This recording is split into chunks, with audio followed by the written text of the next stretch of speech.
bit of a cold front coming in, so we're really bracing, and we enjoyed as much as we could yesterday. And not only that, speaking of the drought, we may have some relief coming soon. Yeah. I mean, not a huge relief, but something.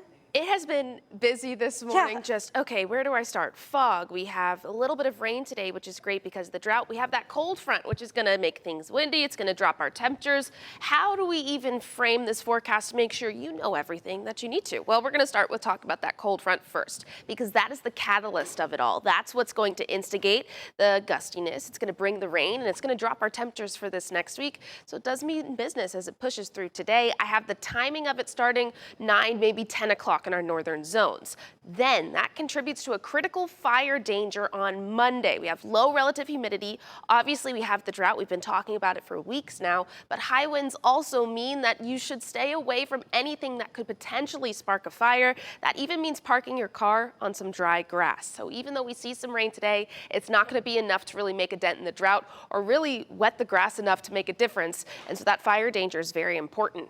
Also, on top of it all, Tuesday morning. Tuesday is a Gulf Coast weather impact day because our low temperatures will drop into the 30s, likely tying or at least breaking some records, and just feeling overall bitterly cold early on this week. We also got the fog. Wanted to check in on that. Visibility still down to a mile in Punta Gorda. Inland, we're seeing reduced visibility as well, close to a mile or less at this point. So please be careful if you're heading out on the road. That fog is expected to lift here shortly within the next 2 hours or so, and then we're left with those rain chances is starting to develop. So by 9 o'clock, I have 10% coverage. By midday, that's when we will see it peak at about 40% coverage. The rain will help keep our temperatures only in the 70s, really. And then as we head later on into the afternoon and evening hours, our temperatures start to fall, the skies clear up, those rain chances clear out, but those winds stay gusty overnight tonight as well.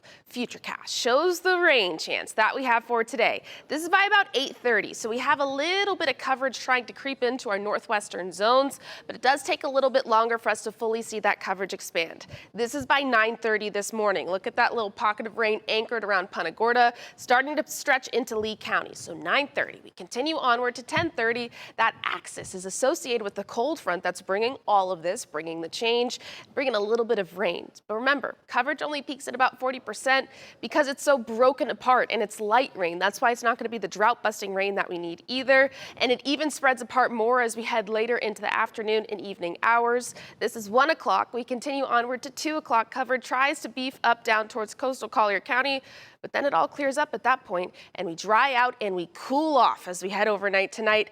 And that means it's going to feel really chilly. We got to factor in a wind chill as well because things will be gusty as we move through the next few days. Around 25 to maybe even 30-mile-per-hour gusts for Sunday. We keep that up on Monday. Temperatures, here's what it looks like at midnight tonight, already in the 50s or the 40s. Tomorrow morning, we will be dropping into the 40s and 30s, almost area-wide, feeling the chill, but Monday is not the coldest day that we will see. It'll be chilly in the afternoon, yes. Highs will struggle to get into the 60s. In fact, some places will stay in the 50s Monday afternoon, but then we head overnight and into Tuesday. This is when we see the big drop. Look at Tuesday morning at 7 a.m.